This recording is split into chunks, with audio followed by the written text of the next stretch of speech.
The numbers told the story. They always do. It's one of those idiots who believe in analytics. This is a numbers game with Gil Alexander on VSiN. All right, let's have some fun. It's time for a numbers game here this Thursday, February 20th edition of the show alongside Kelley, Bydlon. I'm Joe Ceraulo taking you through your morning. We've got a couple great guests coming on the show later on. VSiN's own Zach Cohen going to break down a locked and loaded NBA slate as the rest of the association returns to action. We had the makeup game last night, Charlotte, Lakers. We'll dive into that just momentarily here, Kelley. And then Mike Somich going to join the program here in a little bit as well. Hour 2, we'll break down USA versus Canada tonight and more with Mike here on the show. Kelley, how you doing, my man? And how did you enjoy that little, we'll call it the appetizer to tonight's NBA slate? Yeah, it was okay. It was pretty underwhelming. Yeah, it was pretty underwhelming. Yeah, it was a Hornets-Lakers game. It was close at the end. If you wanted to see LeBron brick some threes at the end, you got all that. But yeah, a big day. NBA back with a full card tonight. Can't wait for that. Got to take my little mental vacation from late night NBA is off. Now it's time for some long nights again and this hockey game, man. Yeah, I don't think we've ever had such a long stretch of our best bets at the end where you just don't really have a best bet that often. I mean, but you know what though? It's important to do that as opposed to forcing it, right? Oh yeah. Like when your niche and your specialty is not in action, that would be like me betting on golf. Mm-hmm. There's just no need to force it. Instead, I just might take Dave's advice from the end of VSiN by the Books, where he sounded like he took a long shot on the Italian. I don't know who the Italian was. Manacero, yep. There And you I was going to text you yesterday. I mean, like you could go Francesco Molinari and grab one of the. Is Molinari in Mexico? Yeah, he's in the field. Okay. Yeah, you could actually get a major champion who's Italian in the field. Because he was when I was looking at the leaderboard on DraftKings yesterday, I did not see his name. I either missed it or he was way down there. Way down, Joe. Yeah, way down. Keep scrolling. The only guy I saw that I recognized was Batia right there at the top of the leaderboard. This Lakers-Hornets game, Charlotte gets there 100-97 at the Staples Center or Crypto Arena, whatever you want to call it. LA started pretty hot, had a 7-point lead after the first, had an 11-point lead at the half, despite, a really underwhelming, I would say bad first half out of Luka in this one. How concerned are you? Because I know it's early, and I don't want to be alarmist, and I don't want to be a sensationalist. How concerned are you about maybe the chemistry between LeBron and Luka? Not at all. No? Not at all. It's too early. I think there's nothing to draw from that. I think I think the early returns I would say I'd like to see Luka Doncic be more involved and aggressive. However, he's kind of been playing under minutes restrictions and stuff like that until really last night. But even then, he had to come off court at different times for defense. I think going forward, that's something to watch, Joe. But I think from what we've seen so far, that's not something we should make a big deal out of. Because if you're saying LeBron's good to go on his normal minutes and your other guy's got to be playing limited minutes, it makes sense that LeBron's going to be kind of running the show for the most part. So I think it's going to be interesting to see how that develops over the next couple weeks, which are some of the biggest couple weeks of the NBA season. It is my belief. Like it is, yes, games are weird coming out of the All-Star break, and warning for bettors out there. Like this is a ratcheted down time, a little bit like heading into the All-Star break. You just don't know where guys' heads are at. Some are just coming off vacation. And then there's the complete opposite of that too. This is also some of the time where teams really get to practice together and really get to, have regular days of practice, Joe, that they haven't had since the preseason because you're mixing in games all the time and just worrying about shoot-arounds, not getting that much practice time in. So it's really, I think it's really tough gambling out on these games coming out of the All-Star break, not knowing exactly where different players, different teams are at with that stuff. But the Lakers, look, the same problems that we thought they were going to have showed up last night. The bigs, Charlotte's bigs, they had a problem with. Yes, I guess it was a Mark Williams revenge game or something to that factor. But, he had 9 rebounds. Talking about Nurkic off the bench with 8 rebounds in only 18 minutes. It's pretty clear that they're struggling from the look, you just look at team rebounding. Sure, they out-rebounded Charlotte, but from those easy boards to get inside from the bigs, they're struggling with. So, yeah, we'll have to see how this team handles things going forward. You'd like to see that chemistry develop, but I think some of the problems that they have from a roster building standpoint are just going to be issues throughout the season. Now, you mentioned it during the All-Star break, the idea of the Lakers dropping down into the play-in tournament. Did you get to the counter on that? Because it's shorter now than when you brought it up after just this one loss. They're on the division. Where is it? The Clippers were, I believe, plus 280 to win the division. Now plus 240. And then for the Lakers to make the play-in, that was, I believe, closer to 3-1, now closer to 2-1, just after one game. Yeah, it's a bad loss to Charlotte. I mean, this is a Charlotte team that is... especially at home. Yeah, at home, losing to one of the worst teams in the NBA. I mean, it is like Charlotte's healthier. This was a team I was a little bit higher on than most at the beginning of the season when they were healthy, but you did see basically their full complement of weapons last night. LaMelo Ball was back out there with Bridges. You had Mark Williams in the lineup after it looked like they were going to lose him. So this is one of the stronger Charlotte lineups that you're going to face during the season. I'll tell you, switching over to the college hoop side of things last night quickly, that Alabama-Missouri game, I don't know how locked into that you were. I watched most of the first half. Alabama puts up 98 points, loses by double digits. Yeah. This team's defense, they're a team, and look, I've said it on this program before, I've said it on my show on Cashing Out before. I usually try to fade Nate Oates in big games and big situations, and this year, I was getting there with Bama. This was the year that I was thinking I might, when March rolls around, and now we're under a month's time away from Selection Sunday, about 3 weeks or so away, I might be able to get there on circling Bama's name at the end of things in early April. No shot with their defense. I mean, they can score with anyone. 98 points. You should never lose a college basketball game in regulation when you score 98 points, let alone to lose it by double digits. I mean, at the end of things, Missouri was getting up more shots in volume than Bama was for the most part earlier in the game. By the end of things, Bama ended up getting more shots. That's what they do. They shoot in volume. They average about 9 more field goal attempts per game than their opponent. Missouri shot over 60% from the floor, though. I mean, the efficiency was off the charts. And free throws, I mentioned yesterday during the show how both of these teams get to the line better than anyone in the SEC, about 27 times per game. Bama got there 21 times. Mizzou got there 47 times. You allowed damn near 50 free throw attempts. And they only shot about 2/3. Bama shot at a much higher clip from the free throw line. You can't let someone get to the line that much, though. Oh, my gosh. Yeah. 47-21. That's the difference in the game right there. A 12-point loss for Bama. We fell for the trap. It was a bit of a fishy line, a team like Alabama being an underdog in that spot, and they were so good as underdogs this year, 4-0 against the number as dogs, 3-0 against the number coming off a straight-up loss at the time. Everything seemed a little fishy about that. I thought Bama would have too much offensively. I'll tell you the truth, though, Kelley. If we go back in time and you tell me before the game, hey, Joe, Alabama's going to score 98 points in this one, in regulation, are you taking them? I'd have said yes. Yeah. Even an atrocious defense, I thought would be better than allowing 110 in a college. Yeah, total set at 173.5. Yeah, you're saying, yeah, I'll take 98 points, no problem. Right, absolutely. Kentucky, I don't know where that one closed because there was some line movement there, but JVT came on, said if it got to 3.5, he would take it. And whether you got 3.5, whether you got 5.5, 82-61 the final. It was a neck and neck first half, 41-40 Kentucky, and then in the second half they put up 41. Vandy only put up 21. A little reminiscent there of the A&M Mississippi State game from the night before, where it's a 1-point game at the break, and then the home team just absolutely blows the away team out of the water. Second half, more SEC action. Auburn wins, doesn't cover. And, we were talking about that number against Arkansas yesterday. It was, it got up to 17 points, a massive number. They win by 7, so Coach Cal's Razorbacks cover. And then St. John's, a game that I was afraid to get there. I believe Jim Root gave it out yesterday. The Johnny's minus 12.5, and I thought it was a big number. Road spot coming off a big win against Creighton, emotional win over the weekend.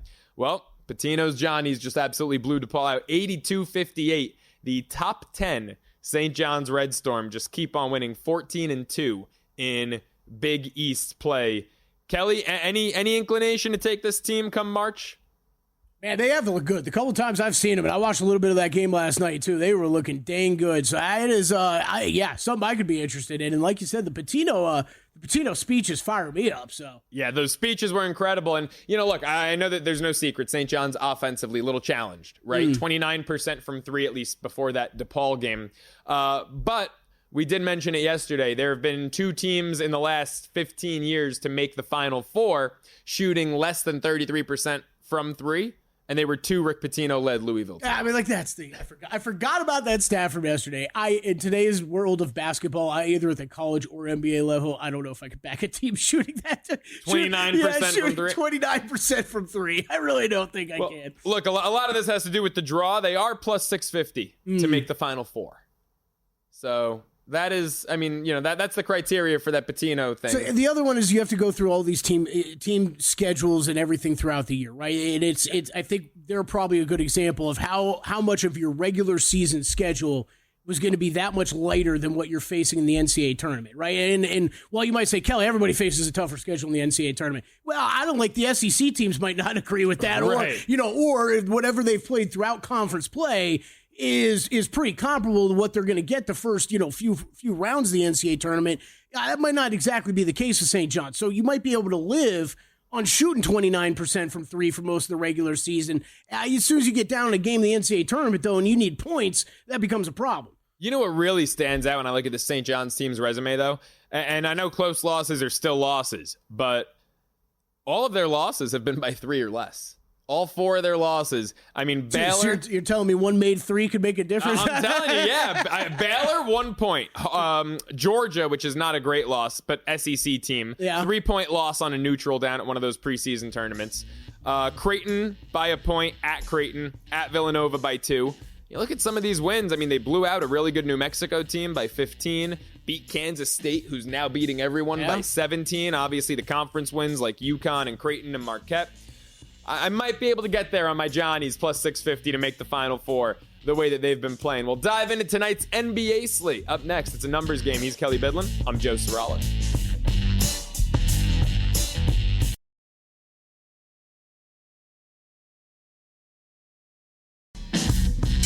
A numbers game on VSiN, the sports betting network. It's a numbers game on VSiN alongside Kelley Bydlon. I'm Joe Ceraulo taking you through your Thursday morning, February 20th edition of the show. We are underway in Mexico with some golf, Kelley.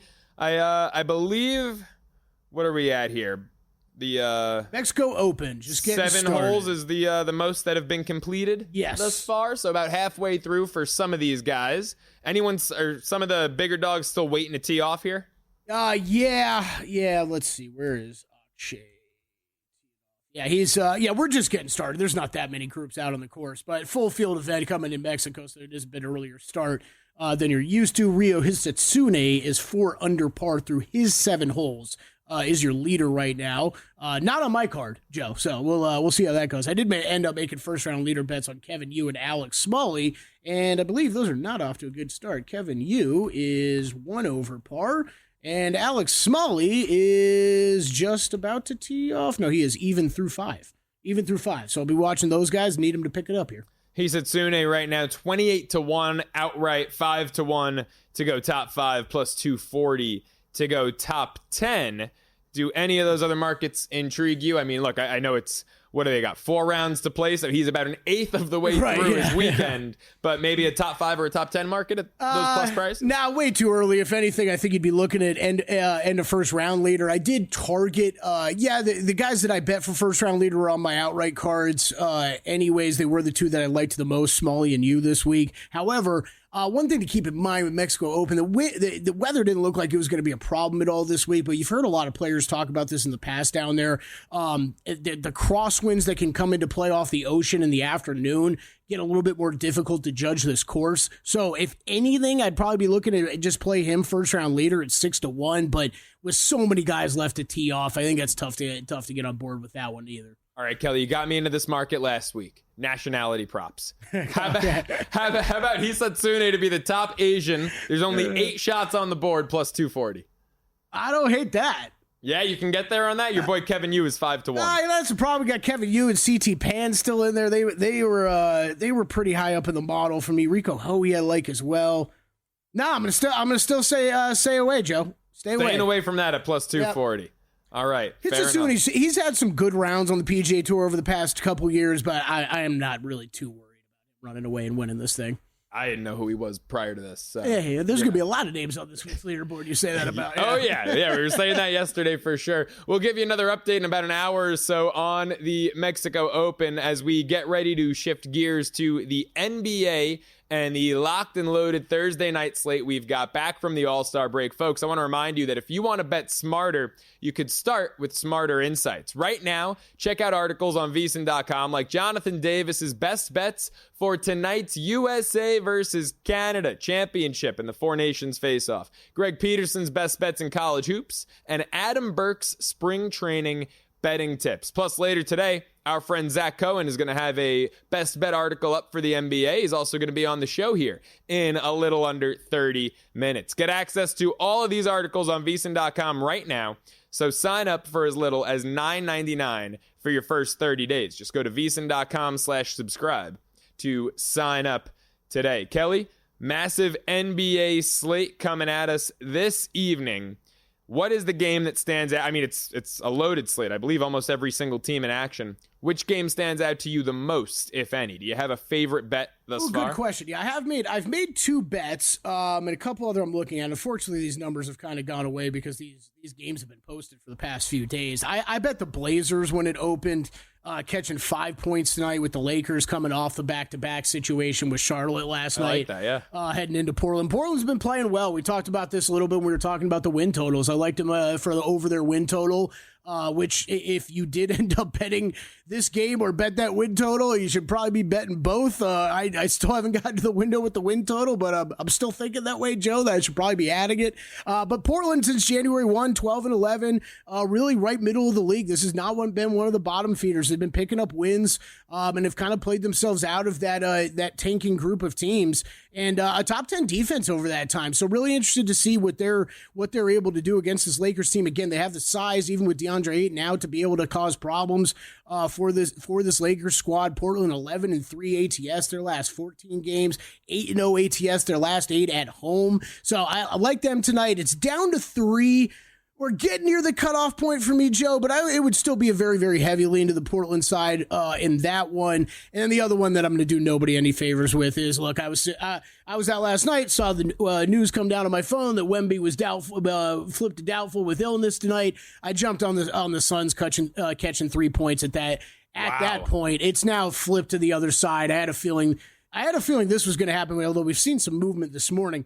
Flip to the Suns' favorite. I was a little shocked when I was looking at stuff this morning, Joe, that this had gotten all the way out to the Suns by 3. There's now been some buyback, which I think is correct, and we're settling in at Phoenix at 2. That's basically everywhere you'll find right now. So those are the only 2 games I've bet. A couple others of note, though. This one I probably should have bet already. Clippers at Bucks. Really fascinating game tonight. One of the better games on the board. Giannis looks like he's going to go, but we haven't gotten that full clearance yet. He did practice with the team yesterday, missed a couple games before the All-Star break.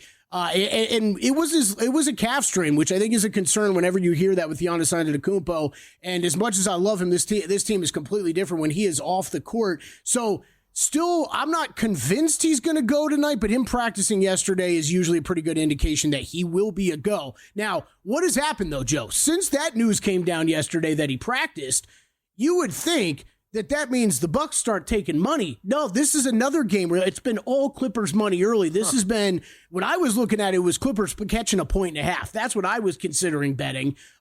This has moved all the way to Clippers favored by 2 on the road, even after the announcement that Giannis practiced yesterday. So that's pretty interesting when you see those moves in the betting market. Obviously, some people that are really, really heavy on the Clippers here.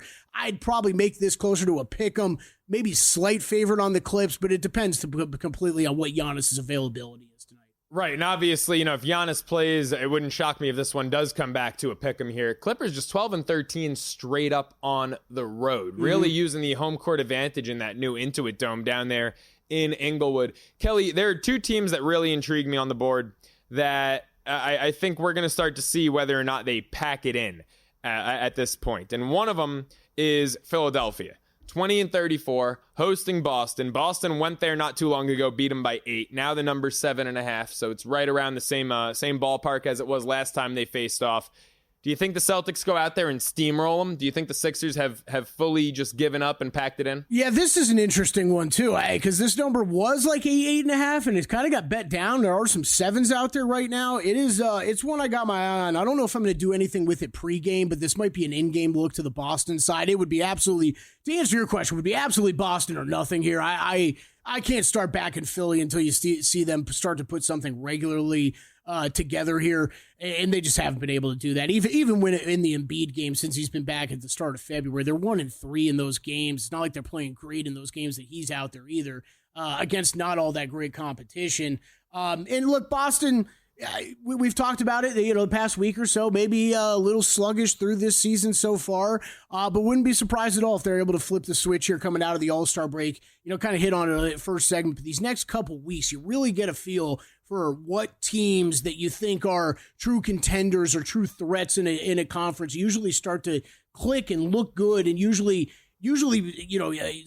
make a statement for how they're going to play the rest of the regular season and then into the playoffs. So I expect Boston to kind of turn up the intensity level here a bit. I think it's 7.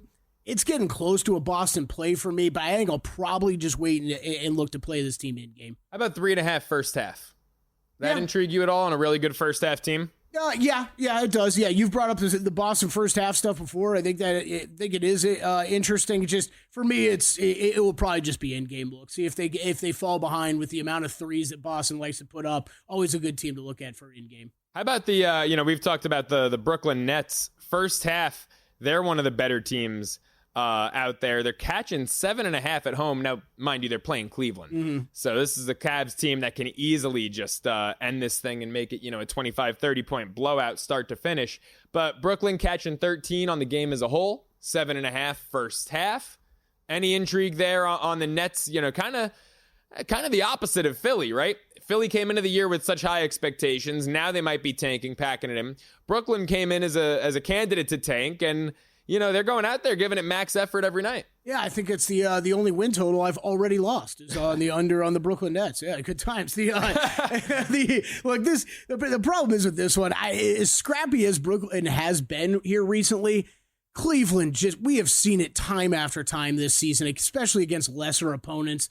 Them not only win, but win handily. I mean, margin of victory, they are second team in the NBA. 10.8 is what their margin of victory is, only behind Oklahoma City. No surprise there.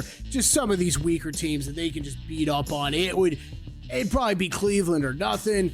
One other game we got to hit on at some point, though. Out of the All-Star break, highest total of the NBA season. Grizzlies at Pacers, up to 251 now. Wow, we'll get to that up next. Also, my favorite play in college hoops tonight on the other side. It's a numbers game. He's Kelley Bydlon. I'm Joe Ceraulo.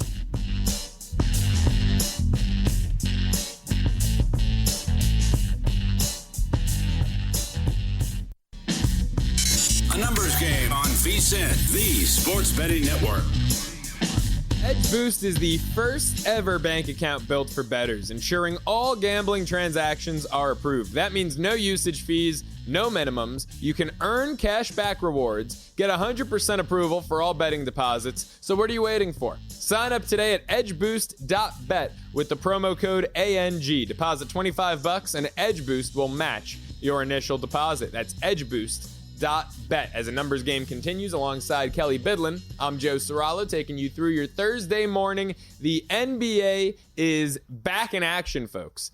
And if you want a game where Vegas is anticipating some action, look no further than this Memphis-Indiana game with a total hovering right up around 250, Kelley. Yeah, this keeps going up. I had circled this a couple days ago when numbers came out. I saw 249.5, and it was... So even at that point, the largest total of the NBA season, and we've gotten a little used to this with Indiana games over the past couple of years. They have always pretty consistently been a part of the highest total games. This sailed to 251s this morning. I have seen buybacks since then, mainly down to 250, 249.5 right now. Joe, this is always tough. I feel like these are always angles I get burnt on when I actually end up going to the window with it, but we talked about it. You're right out of the All-Star break. You don't know exactly where guys' minds are at, how sharp teams are. Yes, these are just two of the more faster-paced teams in the NBA. So that, there's nothing about that part that's going to change that requires you to boost the total up a bit. But do we expect every part of these offenses to be completely effective in game one? I don't know. This might just be a small blind under bet for me today at 250. It just feels like a very high total for two teams coming out of the break. This is also one of those spots, though, that at least for me, comparing it to football, I always say in the NFL, give me an under on a total in the 30s, give me an over on a total in the 50s, where you get a high total like this, and you think that's got to be way too high, right? And in this case, I don't know. I'm looking at that number and I'm going, do I just on principle? Now, I don't know. How does that translate to the NBA? Because in the NFL, I see 50s and my first thought is over because they want you to take the under. It's look, I think talking about that, it's going one way like that, either NFL or NBA isn't completely right. But obviously, if you're seeing a higher total, they're expecting more points. Doesn't matter what the sport is, right? So easier chance of it going over. But I'm with you. I think especially when you talk unders, lower totals, I'm not afraid to bet unders into as much as I am overs on higher totals. Right. That makes sense. Here's a high total that I think actually, it's not quite as high as Memphis Indy. It's not 250, but might be worth a look to the over. Chicago and the Knicks, 243.5. I mean, this Bulls team, who are they going to stop? Like, how are they going to get a stop? Very interesting you bring that one up, Joe, because that is the one game lighting up on my board right now. Someone's thinking the same way you are. Oh, really? This is getting moving up. Yeah, this is on the move right now. 243. I'm going to guess Brendan updated this before the show. 243 is what we had from Circa before the show. It is up to 244.5 right now at Circa. So, oh, wow. Not so a that's huge why you always move, shop around. DraftKings are going to get a full. Oh, no. DraftKings just moved half a tick to 244. Yeah, this is all right. Nice. We're moving the market here on a numbers game. I mean, you look at the Knicks. Look, it's a team with two MVP candidates, Brunson, Karl Anthony Towns. And then on top of that, if you look at their recent games, it's like there's always a third guy, whether it's Josh Hart, giving him damn near 30, which is something he almost never does. Precious Achiuwa, giving him 25 recently, something he almost never does. It's been, Cat, Brunson, and always seemingly Bridges, Achiuwa, Hart, some next man up. I mean, this team is really scoring in bunches. You look at their last couple of games, 149 against the Hawks, 128 against Indiana. 104 against Boston, but it's Boston. And then 121, 124, 112 in a loss, 122, 143 back-to-back games. I mean, this is not your typical Tom Thibodeau team. Yeah, no, keep an eye on these New York injury reports the next couple games, though. Josh Hart was ruled out tonight, still dealing with a nagging knee injury, which is kind of concerning coming out of the All-Star break. Yeah. I have to keep an eye on that. The good news, if you're a Knicks fan out there, Mitchell Robinson did get back into 5-on-5 practices over the break, so we should be seeing him soon. Not going to play tonight. It doesn't look like, and then OG Anunoby also with a questionable tag, but that might be a little bit more precautionary. A lot of these teams will go if, like we talked about yesterday, if anybody's sneezing or we're even complaining about a sore thumb or something, it's, we're going to put a questionable tag. We'll clear that up later. So yeah, that's the NBA for you. How about the Knicks team total in this one? 128.5. Yeah. Is that crazy or what? That's probably where I would look to go with an over if I was going anything. It would just be isolate New York. I think this. You think Bulls they'll go team for 130? I mean, if I was going to play the over, I'd rather play a team total over on New York than the game over. Yeah, and I don't know if I can get there laying 12. I mean, Chicago, again, I just made the point. Who do they have that's going to get a stop? I'm really low on this Bulls team. I think kind of like Philly, they're probably going to pack it in. I know earlier last segment when I said two teams that are going to pack it in, it was the Sixers and the Bulls, but 12 is just a lot of points. Yeah, it is. And for game one, too, out of the break. Not no one Hart, who's your defensive guy and does all the dirty work. One game we didn't get to that I'm really intrigued by, Orlando-Atlanta. In Atlanta, Magic on the road stink, yet they're laying 1.5 in this one. I think it's a good spot to take the Hawks money line. Because they've been so great? I mean... look, the Orlando stuff's... Orlando, I think, is one of the most interesting teams, though, here in the second half, because do they continue to look like the team they looked like for a few weeks before the All-Star break, which was not all that great, or do they return to that form that we saw early in the season where they looked like one of the better teams in the Eastern Conference? And Joe, I don't really... It's probably somewhere in between, but honestly, them struggling... This is where I've heard Heat thrown out for the Southeast Division. You've talked to a couple times about Atlanta. I can't get on board with anybody because the Orlando question marks are way too big for me right now. It would not shock me at all if this team came back and started to play at a level that we saw earlier in the season, or there's just some major problems with these teams with this team, and especially with their two stars coming back from injuries, that they're not able to get things back together, and they just go away. But man, we've seen it. What have we talked? Play-in prices, win totals. The Heat, Magic, Hawks are all stacked so closely together, and to me, should be that way, that there's not enough separation for me to get here on Atlanta's side tonight. Yeah, I mean, home court matters a little bit in my estimation in this one. Look, Atlanta lost 8 in a row not too long ago. They've responded by winning 4 out of their last 6. And their 2 losses in those last 6 games, by the way, both by a point. 126-125 to San Antonio, 149-148 right before the All-Star break at MSG against the Knicks. I don't know if Orlando's got the offensive firepower to keep up with this Atlanta team. It's the lowest total of the night, 222 and a hook. You know Atlanta can score. The total's that low because of Orlando. And again, they are just, and this goes back to last year too, when the Magic kind of made that surprise run into the playoffs, taking Cleveland to a Game 7. The Magic, even a year ago, their home and away splits were really massive. They stink on the road. Yeah, this is, there's a reason why you're seeing total this low. So Atlanta, since January 1st, 25th best offensive rating outside of garbage time minutes. This is over at Cleaning the Glasses, where I always pull these stats out for. It takes out garbage time, helps you see things a little bit clearer. And then Orlando, where was Orlando? I've lost the Magic. Magic 29th in offensive rating since the new year. So yeah, both these offenses not really firing. You know what I wanted though? Wanted to be, Joe, is just get to a close game at the end, and I need more Trae Young clutch minutes and clutch points because I've got a bet in him for being the clutch man of the year. And we're gonna get to some of those awards here soon. Yeah, would you get him at 4-1? No, I know I got him at like 15-1. I think is where I. Oh wow, and he's around 4-5-1 right now, right? Yep. Yeah. This Magic team, by the way, second worst road cover team in the NBA. 10-19 straight up, also 10-19 against the number away from Orlando. Folks, I've got one play in college basketball tonight. So let's go to the Big West. Give me UC San Diego, the Tritons, who are kind of dethroning UC Irvine. I mean, look, UC Irvine is still a really good team. They're nothing to scoff at. But the Tritons, right now, best team in the Big West, best ATS team in the country, covering 79% of the time, 19-5 against the number. And how about these other underlying numbers? Because obviously, you know, just your cover number, your cover mark doesn't tell the entire story. The Tritons are third in margin of victory, averaging a 17-point win this year, and second in covering margin, meaning that they are not just covering, you know, by the hair on their chinny chin chin over here, Kelley. They're covering by about 7 points per game. They're laying 13 and a hook at Cal Poly Slow. San Diego's won and covered 7 straight. All of those wins have come by 11 or more, and all of the 6 wins in those 7 that have took place on the continental U.S. The 11-point win was at Hawaii.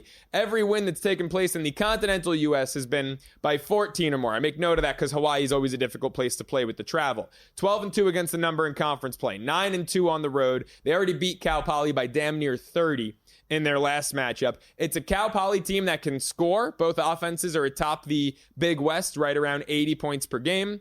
But Cal Poly has the 5th worst defense in terms of scoring defense in the country. They rank 360th out of 364, allowing about 82, 83 points per game. They give up more, about 12 more shots per game than the Tritons do. They allow a ton of second chance points. They're also, in addition to being a bottom 5 team in terms of scoring defense, a bottom 20 team on the glass. UC San Diego defensively, we'll dive into this a little more later. Best team in the country at forcing turnovers, generating steals. I like the Tritons in this one by, honestly, I think about 20 points. More NBA up next. VSiN's own Zach Cohen joins us. It's a numbers game. He's Kelley Bydlon. I'm Joe Ceraulo.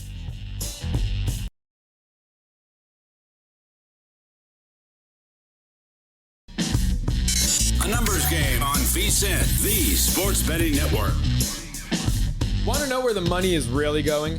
Only VSiN gives you exclusive access to betting splits from Circa Sportsbook and DraftKings, 2 of the most respected books in the industry. Unlike other sources, our betting splits come straight from Circa and DraftKings, giving you insight to where the sharp action is landing. Circa is known for taking big bets from the pros, while DraftKings provides a broader market perspective. That means you're getting the real action, not just public money, but the kind of wagers that move lines.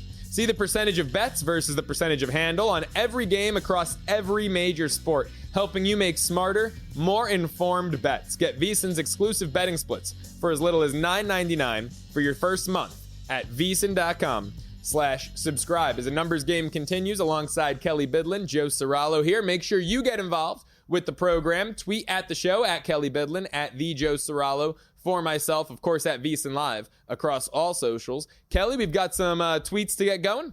Yeah, this is a good one. Banshees of Atlantic City, always a great listener. Appreciate you tweeting this in. Just tweeted, hey, you might remember last season post All-Star break, there was a large unexplained drop in number of fouls being called, lower scores. No idea if we'll see that again, but in last night's game, there were only 29 free throws taken. Something I'm interested to get Zach's thoughts on. I cannot imagine with the blowback the NBA got last year after it was kind of figured out that there was a change in officiating and directive to the officials to change how they were calling some games, and that kind of went unannounced to the public. I doubt there's going to be anything like that this year, but I can't rule it out because it absolutely did happen last year, and it cost me some bets. It sure felt like the winning started to slow down this time of year. So something to at least be aware of. I'm very glad you tweeted that in, Banshees. And before we get to Zach, just one more. This is breaking news coming down right now. NBA. Milwaukee Bucks forward Bobby Portis suspended 25 games for violating the league's anti-drug policy. Wow. Released a lengthy statement. I haven't gotten to the end of it, but to sum it up, he basically took the wrong painkiller. So, be careful out there. Make sure you're taking when that happens. I hate when that happens, right? Never goes well for me, Kelley. Always make sure you're taking the right painkiller. That's right, yeah. Let's talk painkillers and officials calling fouls with VSiN Senior Editor now, Zach Cohen, on the Progressive Guest Line. Follow him on Twitter at BettingOnX. Zach, what are your thoughts about that tweet when it comes to the fouls that were called last year post All-Star break? What do you expect this year? Yeah, so I'm with Kelley. I don't think we're going to see a major change this year. I think last year, whether you liked it or not, the reason that they did change the officiating was because there was a slew of 70-point performances from guys like Luka Doncic and Devin Booker, and people, were berating the league, like they always do, about the lack of defense being played and, the just ridiculous offensive performances. All right, Zach, I think next segment, Joe and I are going to get to the exciting game of done or not done yet when it comes to NBA awards. I'm going to bring in a team for this based off that Bobby Portis news. Milwaukee Bucks, done or not done yet?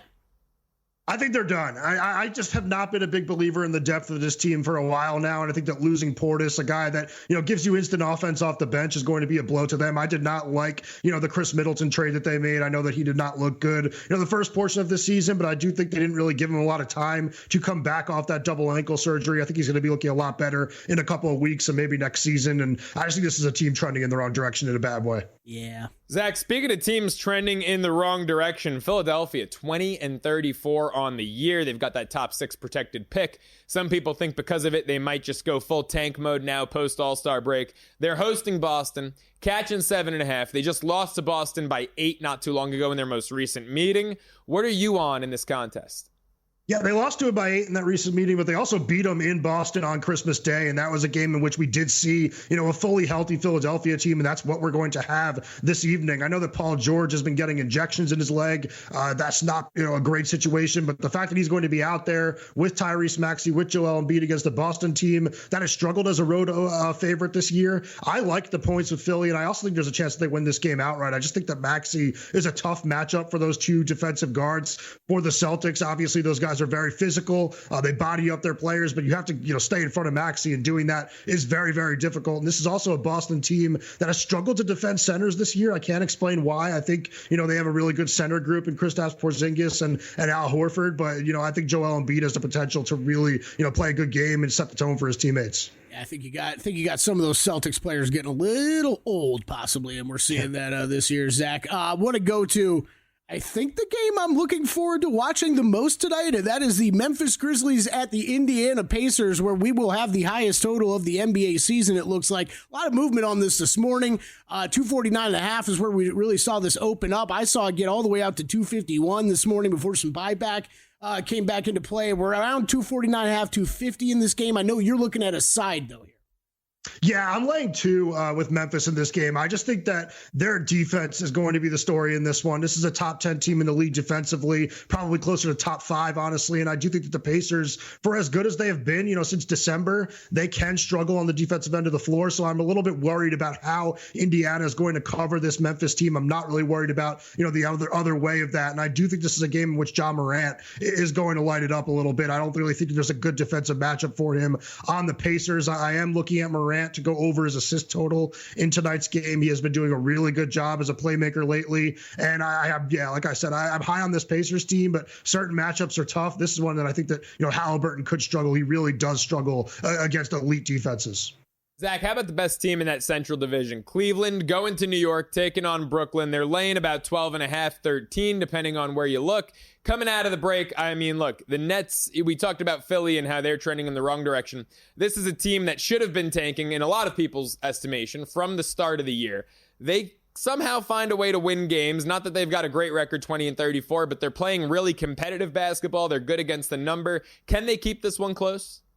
I think they are. I got it at 13.5, but I would play it at 12.5. I think this is a really tough spot for Cleveland. They're playing without Dean Wade tonight. Ty Jerome is questionable. And then you have those 3 All-Stars coming back over from California, having to go back to the Brooklyn after, a shorter break than most teams got, playing against a Nets team that has, won and covered in 6 of their last 7 games. I just think this is a really difficult spot for a Cleveland team that was probably looking for a really easy game coming off the break. And while this does look like an easy game on paper, I do think the Nets team has proven to be competitive all year long.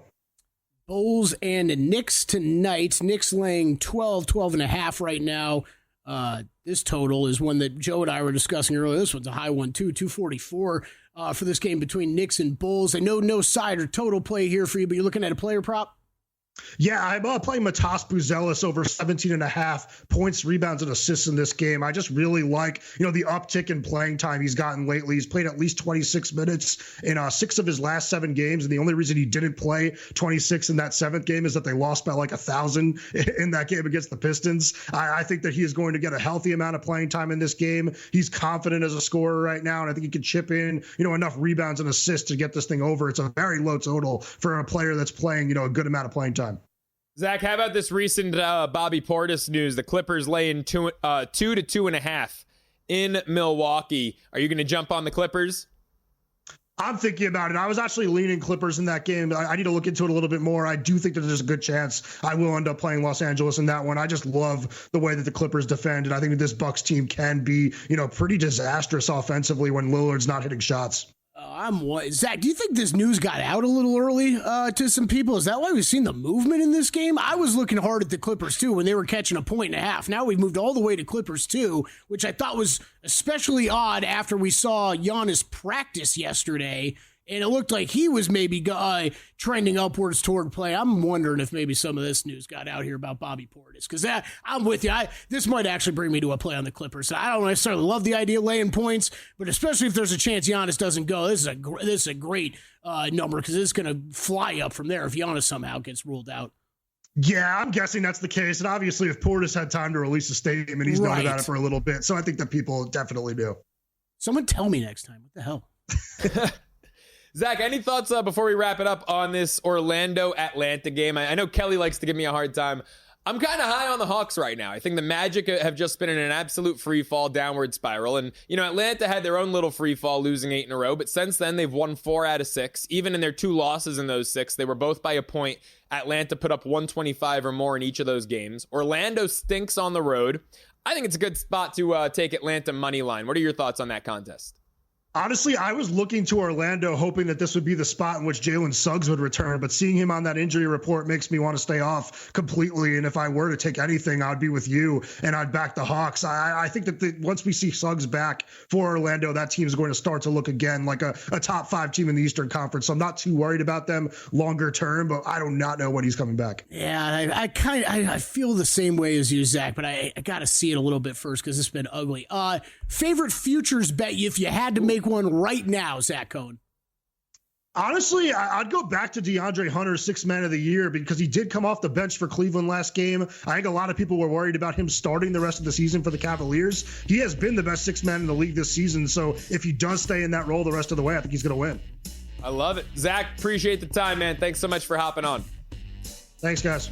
Make sure you follow him on Twitter at bettingonx. Zach Cohen, VSiN Senior Editor. I'll tell you what, Kelley, favorite futures bet? I think I'm going to tail one of yours at the break here and place Toronto over 27.5 wins. Like it. I love it. More numbers game up next. He's Kelley Bydlon. I'm Joe Ceraulo.